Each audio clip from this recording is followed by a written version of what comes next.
días. Estamos aquí en el Orquideario de la Universidad Veracruzana. Vamos a platicar hoy sobre la Cruzada por el Agua y los Bosques, un evento muy importante que se va a realizar a nivel nacional. Y estoy con mucho gusto con el maestro Raúl Álvarez Oseguera, director de los Parques Nacionales Cofre de Perote, Pico del Orzado y Cañón del Río Blanco, para hablar sobre la importancia precisamente de los parques nacionales en la conservación de los bosques. Buen día, Raúl, ¿cómo estás? Hola, muy buen día. Qué gusto saludarte, Raúl. Oye, pues como sabemos, México se ha destacado en la conservación de los recursos naturales, pero antes de eso, México es un país mega diverso, lo hemos escuchado muchas veces.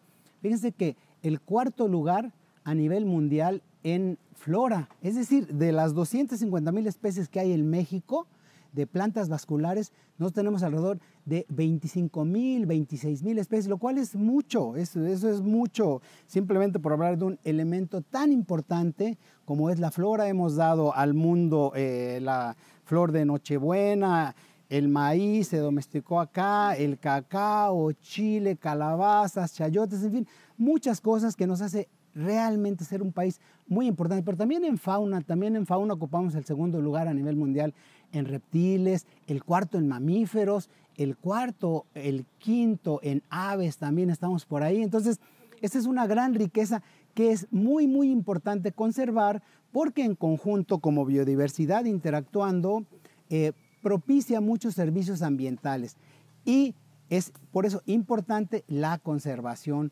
de estos ecosistemas. Tenemos más de 24 ecosistemas representados en México de los que existen en el mundo, salvo los desiertos como el de Sahara que vemos.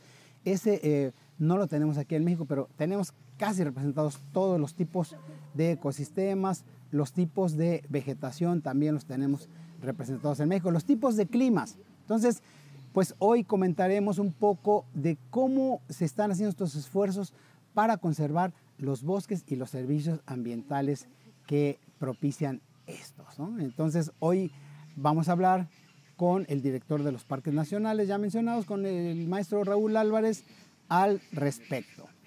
Entonces, México ha hecho muchos esfuerzos para la conservación, muchas áreas naturales protegidas, y precisamente, Raúl, ¿cómo está este aspecto? Tú que estás en una Comisión Nacional de Áreas Naturales Protegidas, ¿cómo está la conservación, las categorías de manejo en México, la importancia de esto? Bueno, acabas de comentar que somos un país megadiverso, tenemos casi todos los ecosistemas presentes en el planeta, están representados en el país. Entonces es una gran responsabilidad conservar la biodiversidad que es patrimonio natural de los mexicanos, pero también es un patrimonio mundial. Entonces, a partir del año 2000 se funda la Comisión Nacional de Áreas Naturales Protegidas, que es una instancia de la Federación, pertenece a Semarnat, y cuenta con un sistema nacional de áreas naturales protegidas que abarca 182 áreas que incluyen la representatividad de la biodiversidad del país. En términos territoriales son alrededor de 25 millones de hectáreas y para término de comparación Veracruz tiene 7 millones de hectáreas, es decir, conservamos 3,5 veces más de la superficie de Veracruz en todos estos ecosistemas.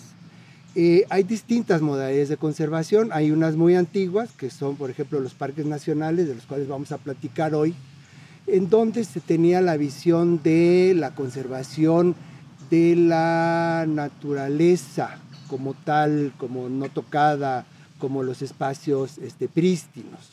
Y eso tiene que ver con la época en que se concibió la idea de Parque Nacional, que es a finales del siglo XVIII, a finales del XIX, inicios del XX, ¿no? Y son como las figuras más, digamos, restrictivas, contemplativas hacia la naturaleza, es conservación nada más, es estar alejado de la naturaleza y ver en dónde vive, yo digo, el hermano oso, la hermana águila. Es una relación así como muy distante. Después, bueno, han pasado los años, los tiempos, han venido las crisis, los análisis de cómo es la relación de los humanos con la naturaleza y se crean figuras mucho más modernas, como por ejemplo la Reserva de la Biosfera. Las reservas de biosfera, aquí en Veracruz tenemos, por ejemplo, la Reserva de la Biosfera de los Tuxtlas, que se crean en los 90s, en donde ya el elemento humano es más presente. Hay actividades humanas, actividades que transforman la naturaleza, y entonces hay que encontrar la manera de incorporar estas actividades dentro de esquemas de desarrollo sustentable, de desarrollo de bajo impacto, en donde puedan prosperar tanto la casa de la naturaleza como las actividades humanas. De parques nacionales tenemos principalmente las altas montañas, las grandes montañas de México, y eso tiene que ver con el momento histórico que se vivía en los 30s en el gobierno del general Lázaro Cárdenas, en donde se voltea a ver hacia la naturaleza desde un punto de vista de conservación, de preservación, y entonces se dictan los decretos que protegen las cimas, las partes más altas de las principales elevaciones del país. Todo el eje neovolcánico transversal data como de ese periodo de los 30s, y Parque Nacional Cofre Perote, Parque Nacional Pico de Orizaba, que es Parque Nacional Cañón de Río Blanco, que son las 3 áreas que a mí me toca ahora estar a cargo de la administración, son de esa época. No, pues muy interesante, ¿no? Saber que hay distintas categorías de manejo de las áreas naturales protegidas, las reservas, como señalas, que es más reciente, pero en este caso hablar de los parques nacionales de nuestro país. ¿Cuántos parques nacionales tenemos? Señalaba 182 en general, ¿verdad? Y el 30%, como 64, si bien recuerdo, son parques nacionales. O sea, la mayoría son parques nacionales. Oye, Raúl, pero fíjate que en el andar por el campo, en el andar de la vida, pues me ha tocado conocer varios parques nacionales y también observo, qué bueno que existe ese decreto, pero también observamos que hay muchos problemas, ¿no? Últimamente, en esta década y en la pasada, los incendios han arrasado mucho con estos parques nacionales. También, como señalabas, pues hay personas que ya estaban antes del decreto del parque, que han hecho sus actividades, agricultura, ganadería, porque además es su terreno que les dotaron a ellos. Vemos que también hay muchos intereses externos en los parques nacionales y que hay problemas de tala, de deforestación, ¿sí? Hay algunas especies que son invasoras que se han estado propiciando en los parques nacionales. Es decir, tienen muchos problemas los parques nacionales. Sin embargo, en un estudio que acabamos de realizar recientemente en la universidad, a pesar de eso, de 17 parques nacionales que estudiamos, vemos que de estos 17, el 75% conserva el 75% o más de su cobertura forestal, y el otro 25% conserva al menos el 50%, lo cual nos señala que a pesar de todos estos problemas, porque es muy común escuchar los parques no funcionan, hay problemas de deforestación, y efectivamente los hay, se presentan, pero no obstante, esta figura de parque nacional, como señal, que es emblemática, que por cierto, el primero en México fue el Desierto de los Leones en 1917, ¿no?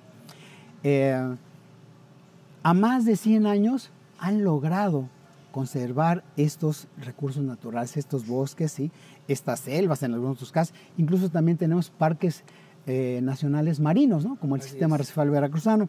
Entonces, es muy, muy, muy interesante que no obstante de los problemas que se han presentado, pues los parques, digamos, han cumplido, si no al 100%, pero sí han cumplido en buena medida su función de conservación. Y en ese sentido, la CONAM, tengo entendido que tiene personal en la mayoría de los parques, que está haciendo sus programas. ¿Qué nos podrías comentar tú al respecto de lo que se está haciendo para la conservación de los parques, pero sobre todo para conservar los bosques, conservar los servicios ambientales y también incorporar a la población? He conocido los programas de reforestación, de conservación de suelos y agua, ¿sí? La propia universidad colabora. Es decir, ¿cómo se está dando estos enfoques de conservación? Sí, eso que señalas de la presencia humana en el territorio nacional, pues no es nueva ni tampoco excluye a los parques nacionales. En todo el territorio tenemos presencia humana y lo que se busca es armonizar las actividades humanas con las necesidades de la naturaleza. Tenemos que darle la posibilidad a la vida de que siga su curso, de que siga su evolución, de que mantenga los servicios ambientales, los servicios ecosistémicos, los procesos ecológicos que se puedan seguir dando, que no se interrumpan. Entonces nosotros tenemos la filosofía de estar siempre en contacto estrecho con las comunidades que habitan dentro o en las inmediaciones, en los alrededores de las áreas naturales protegidas, y buscamos hacerlos aliados. O sea, esa figura que se tiene de la conservación, en donde cercas un lugar y no dejas que entre nadie, pues no funciona. No ha funcionado en el mundo, tampoco va a funcionar en el país, sino lo que necesitamos es involucrar a las gentes, hacerlos aliados de la conservación, y esto básicamente se logra con educación ambiental. Cuando tú tienes sesiones de reflexión con los pobladores, te vas a dar cuenta que hay un enorme respeto hacia la naturaleza. Son gente campesina, son pescadores, son gente que vive de la naturaleza, entonces tienen una relación bastante respetuosa. Hay desequilibrios, me hablabas de la tala, de los incendios, hay desequilibrios de gentes que pueden ser externas o gente muy nueva. También ese es un problema que tenemos ahora, que los jóvenes no tienen arraigo, no tienen identidad, no solamente en la naturaleza, no solamente en las comunidades, tampoco en las ciudades. O sea, ya estamos siendo testigos de una juventud que no tiene como esa idea, educación que teníamos o tuvimos nosotros de estar más en armonía. O si existe esa armonía, existe, pero es un poco ajena, ¿no? Es separarte de tu entorno y meterte en un rollo como mucho más personal, mucho más metafísico. Pero regresando a las comunidades, la educación ambiental, generar identidad, generar arraigo. Platicaba yo con un amigo hace unos días que hay más identidad y arraigo, por ejemplo, en la gente que vive en Jalapa o en la Universidad Veracruzana con el Parque Nacional Cofre de Perote, que la misma gente, los jóvenes que están viviendo en el área natural protegida. ¿Por qué? Porque nosotros tenemos una valoración, dependemos del agua que se cosecha en el Parque Nacional, dependemos de las nubes que atrae para tener el clima y la calidad de vida que tenemos acá, y ellos como que no lo notan. Entonces hay que hacerlo notar, hay que ir a las comunidades y hacerles recapacitar, repensar su realidad y transformar esta indiferencia en orgullo.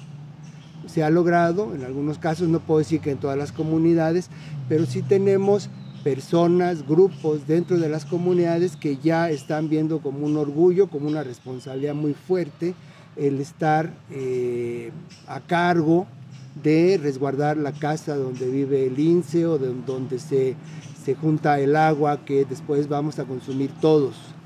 Eso es, digamos que la piedra angular sobre la cual empezamos a trabajar.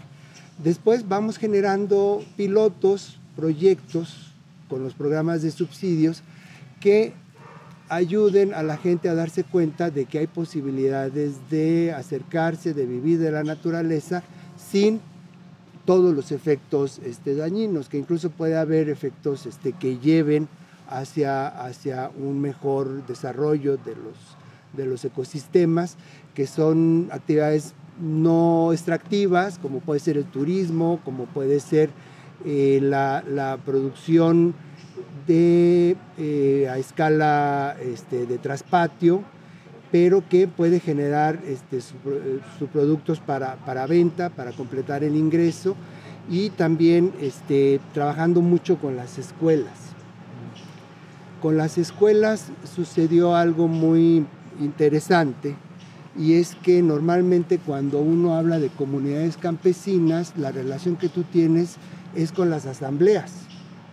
Las asambleas ejidales, las asambleas comunitarias, son mundos básicamente de varones, donde van los ejidatarios y hay una que otra mujer, las viudas, pero cuando tú llegas a un comité de padres, pues no son padres los que asisten, sino son las madres de los muchachos las que asisten a las reuniones, y entonces esa visión femenina de la casa común, de resguardar la casa para el desarrollo de la familia, ayuda mucho para contraponer la visión de las decisiones que se toman en asambleas, en donde los varones somos como más dados a cambiar, meter un cultivo nuevo, vender el terreno, mudarnos todos hacia otro espacio. La mujer no, la mujer como que tiene mucho más arraigo, y eso nos está ayudando a que los muchachos, los niños y los jóvenes estén también teniendo como otra visión de lo que es la Pachamama, lo que es Tonantzin, lo que es la Madre Tierra, ¿no? Pues fíjate que resulta muy, muy interesante esto que nos comentas, porque por lo regular cuando hablamos de parques nacionales pensamos que son espacios que no se tocan, que espacios que por el simple hecho de tener un decreto se están conservando. Y no, es muy, muy importante el aspecto social, involucrar a la población, involucrar a las escuelas, tomar en cuenta esto, lo que se denomina la gobernanza, ¿verdad? La toma de decisiones con la gente. Y lo hemos visto aquí en el Parque Nacional Cofre de Perote, cómo poco a poco, ¿sí?, este modelo de parque ya reforzado con la presencia institucional, pero aliado con las organizaciones no gubernamentales, con la propia universidad, hemos visto cómo ha ido fortaleciendo su esquema de conservación. Hemos visto cómo se ha estado reforestando, que las reforestaciones son más exitosas, ¿sí? Hemos visto cómo ha disminuido esto que es la tala, ¿sí? Anteriormente era masiva, las matarrazas en los 70s, en los 80s, ¿no? Cuando existió la Comisión Nacional de Desmontes, qué barbaridad, ¿no? Qué barbaridad, o sea, eso de la Comisión Nacional de Desmontes, así como la Comisión Federal de Electricidad es para generar luz, la Comisión Nacional del Agua es para procurar abasto de agua y control de los ríos, pues la Comisión Nacional de Desmontes era desmontar. Y del 70 al 73 se perdieron cerca de 423,000 hectáreas. Ese es un dato impactante. Sí. Es decir, por suerte, este esquema de parques nacionales ha ido asentando, ha ido estableciéndose bien. Y hemos visto como el Pico de Orizaba, también el Cofre de Perote, no obstante de los serios problemas que tienen, porque son problemas tanto internos, sociales, existe personas, lo señalabas, ¿no?, que están en condiciones de pobreza y de pobreza extrema, pero también muchos intereses externos, pero cómo la gente poco a poco ha ido asumiendo que el Parque Nacional es un espacio de conservación no solo de los bosques, sino de los recursos naturales. Y en este sentido yo quiero resaltar el papel de nuestra Universidad Veracruzana, ¿sí?, en estos parques. Por señalar, recientemente elaboramos coordinadamente con la CONAM nos solicitó y de manera conjunta los programas de manejo de los parques nacionales que están publicados en el Diario Oficial de la Federación. Ambos están publicados en el Diario Oficial de la Federación, estos programas de manejo. Pero no solamente eso, hicimos la consulta pública, es decir, fuimos con la gente comunidad por comunidad. La CONAM nos acompañó pues, como instancia rectora, nos acompañaron otras dependencias, dialogamos con las organizaciones no gubernamentales, dialogamos con el sector gobierno, y estos programas ya fueron publicados y se está avanzando. La universidad tiene particular interés en estas áreas naturales protegidas, en los parques nacionales.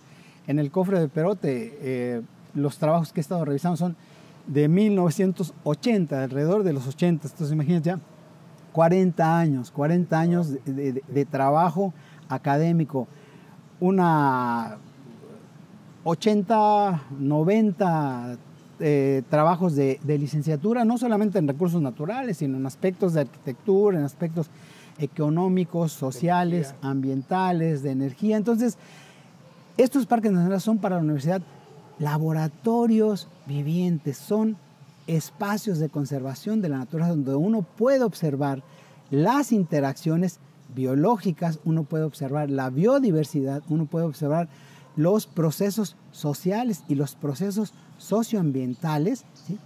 Y nos han ayudado también a nosotros a realizar estas investigaciones. Entonces, consideramos que los parques nacionales están cada día cumpliendo de mejor forma su función, que atrás ha quedado estas etapas de desmontes, y que es precisamente esto que estamos haciendo, este diálogo, este conversatorio, ¿sí? Entre la universidad, con los gobiernos federal, estatal y municipal, las organizaciones no gubernamentales, pues resulta un buen esquema precisamente de gobernanza, de la gobernanza ambiental. Creo que podemos seguir trabajando esto para que se conserven nuestros recursos naturales, que los bosques sigan proveyendo esta temática, la Cruzada Nacional por el agua y por los bosques, que los parques nacionales sigan jugando ese papel. Tan solo comentábamos que de aquí del Cofre de Perote, 1 millón de personas, sin hacer cuentas alegres, nos abastecemos de agua. Y lo quiero señalar, si hoy nos bañamos, seguramente que si nos bañamos, aquí en Jalapa fue con agua que viene del Cofre de Perote y que viene justo del Parque Nacional, donde son las cabeceras de cuencas. 1 millón, ¿sí?, de personas nos abastecemos con agua de ahí. Jalapa, Coatepec, Perote, Las Vigas, Jico, Teocelo, ¿sí?, Ayahualulco, todas las comunidades. Y del Pico de Orizaba, ¿cuánto se calcula que se abastece? ¿Qué población se abastece también? Directamente 2 millones, pero indirectamente se calcula que son 5 millones de personas los que dependen del agua que se cosecha en Parque Nacional Pico de Orizaba. Comento además que el agua del cofre es excelente, de excelente calidad, es más que potable, podría ser agua gourmet. Entonces, sí, efectivamente, todos los que nos bañamos hoy, nos bañamos con agua gourmet. Hay que cuidar nuestro recurso. Como tú dices, ya pasaron esos tiempos del temor a la devastación. Ahora lo que estamos haciendo es enfocar las acciones hacia generar identidad, generar pues sí, eso, identidad y pertenencia, porque también hay que decirlo, si los parques nacionales son de todos, la responsabilidad de cuidarlos es de todos. No podemos depender de que haya unas personas encargadas de mantener, nosotros lo que hacemos es administrar, es llevar proyectos, llevar ideas, servir de vínculo entre la sociedad y los habitantes y la naturaleza. Somos ese enlace, pero no son ya tiempos para la contemplación. Hay que tomar partido en la conservación, hay que ser todos, cuidar entre todos los recursos de la humanidad, porque bueno, estamos hablando de parques nacionales, pero iniciamos la plática recordando que México es un reservorio de especies para la sobrevivencia en el planeta. Entonces es responsabilidad de todos cuidar. Pues un gusto compartir entre la Universidad Veracruzana y la Comisión Nacional de Áreas Naturales Protegidas sobre este gran evento de la Cruzada por el agua y por los bosques. Es un gusto. Raúl, muchas gracias. Sí, no, mucho gusto. Bienvenido a este espacio de la Universidad Veracruzana. Agradecemos a todos los que nos han estado apoyando en este evento. Son muy amables y cuidemos los bosques que nos proporcionan agua y que nos proporcionan vida. Gracias a todos ustedes. Hasta luego. Hasta luego.